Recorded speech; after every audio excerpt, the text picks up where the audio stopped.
Hello viewers, আসসালামু আলাইকুম। ইকরা আইটির পক্ষ থেকে আপনাদের সবাইকে স্বাগতম জানাচ্ছি। আজকে আমি নতুন একটা কম্পিউটার টিপস নিয়ে আপনাদের মাঝে হাজির হয়েছি। টিপস শুরুর আগে একটাই কথা বলবো, আপনারা যদি আমাদের চ্যানেলে নতুন হয়ে থাকেন তাহলে অবশ্যই সাবস্ক্রাইব করে রাখবেন, বেল আইকনে প্রেস করে রাখবেন যাতে ভিডিও আপলোড হওয়ার সঙ্গে সঙ্গে আপনারা পেয়ে যান। আর যারা অলরেডি আমাদের চ্যানেলে সাবস্ক্রাইব করেছেন তাদেরকে ইকরা আইটির পক্ষ থেকে অসংখ্য ধন্যবাদ জানাচ্ছি। আজকে যে টিপসটা শেয়ার করবো আপনাদের সাথে সেটা হচ্ছে কিভাবে কমান্ডের মাধ্যমে আমরা কম্পিউটারের হার্ড ড্রাইভকে হাইড করে রাখবো প্লাস হচ্ছে শো করব। সাপোজ আমার কম্পিউটারে একটা ড্রাইভ আছে, দেখেন এটা আমি দিয়ে রাখছি আপনাদেরকে বোঝার জন্য। আর এটার ড্রাইভ লেটারটা হচ্ছে এ, আর ড্রাইভের নাম হচ্ছে হাইড। এটাই আমরা কমান্ডের মাধ্যমে আপনাদেরকে হাইড করে দেখাবো, তারপর আবার শো করে দেখাবো। তাহলে চলুন দেরি না করে আমরা দেখি কিভাবে কমান্ডের মাধ্যমে কম্পিউটারে হার্ড ড্রাইভ শো এবং হাইড করা যায়। কমান্ডের মাধ্যমে হাইড করতে হলে সর্বপ্রথম আমাদেরকে রান কমান্ডে ওপেন করতে হবে। রান কমান্ডে আগেও আমরা দেখাইছিলাম আপনাদেরকে, যখন আপনাদেরকে দেখাইছিলাম কিভাবে কমান্ডের মাধ্যমে ফোল্ডার হাইড এবং শো করতে হয়। যারা আমাদের এই টিপসটা দেখেন নাই, ডিসক্রিপশনে লিঙ্ক দেওয়া আছে, এই টিপসটা অবশ্যই দেখে নেবেন। আজকে আমরা দেখব কিভাবে কমান্ডের মাধ্যমে হার্ড ডিস্কের ড্রাইভ হাইড এবং শো করা যায়। তাহলে সর্বপ্রথম আমাদেরকে রানে যেতে হবে। রানে যাওয়ার শর্টকাট নিয়ম হচ্ছে উইন্ডোজ চেপে আর দিলেই রান কমান্ডটা চলে আসবে, অথবা যারা সার্চের মাধ্যমে আনতে চান জাস্ট এখানে রান লিখবেন।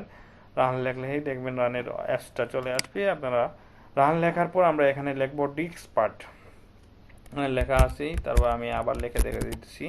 ডিস্কপার্ট লিখে এন্টার দিব, তারপর ইয়েস দিব।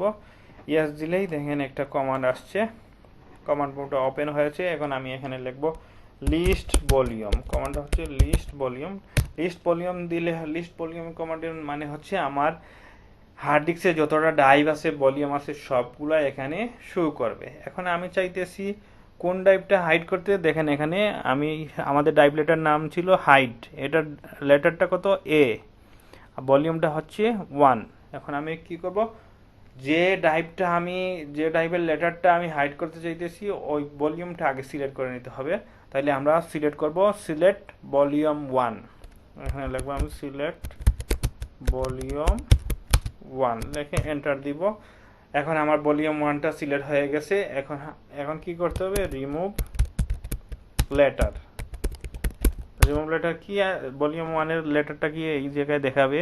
আপনি যে ড্রাইভটা হাইড করতে চাইতেছেন ওই ড্রাইভটা, সাপোজ আপনি যদি সি ড্রাইভটা হাইড করতে চান তাহলে কি করতে হবে, সিলেক্ট ভলিউম 0 দিতে হবে, তাইলে সি ড্রাইভটা সিলেক্ট হবে, তারপর রিমুভ লেটার সি দিতে হবে।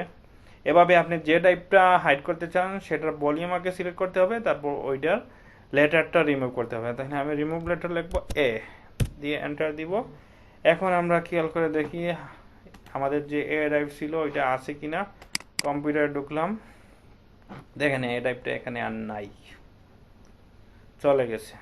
এখন এভাবে আপনি আপনার যে কোনো ড্রাইভকে আপনি হাইড করে রাখতে পারবেন। আপনার কনফিডেন্সিয়াল ইম্পর্টেন্ট ডকুমেন্ট যেগুলো আছে ওইগুলো চাইলে নর্মাল যারা ইউজার আছে বা আপনার পিসি যদি অনেকে ইউজ করে থাকে তাইলে আপনার ইম্পর্টেন্ট কনফিডেন্সিয়াল ডকুমেন্টগুলো হাইড করে রেখে দিতে পারবেন, পুরো ড্রাইভটাই হাইড করে রেখে দিতে পারবেন। এখন আমরা দেখব কিভাবে আপনি ওই ড্রাইভটা আপনার যখন প্রয়োজন পড়বে কিভাবে আপনি নিয়ে আসবেন।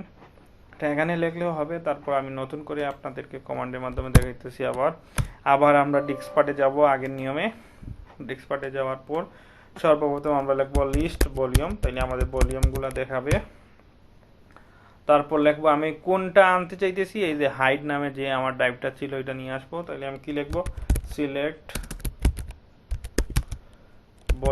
ভলিউমটা হচ্ছে কত 1, তাইলে আমি 1 লিখে এন্টার দিব। এখন লিখবো আমি আগে আমরা রিমুভ করছিলাম, এখন আমরা অ্যাসাইন করব। তাহলে লিখবো অ্যাসাইন লেটার আপনি দিয়ে যে লেটারটা দিবেন আপনার ড্রাইভের লেটার ওইটাই হয়ে যাবে। সাপোজ আমি দিলাম অ্যাসাইন লেটার ই, দিয়ে এন্টার দিব।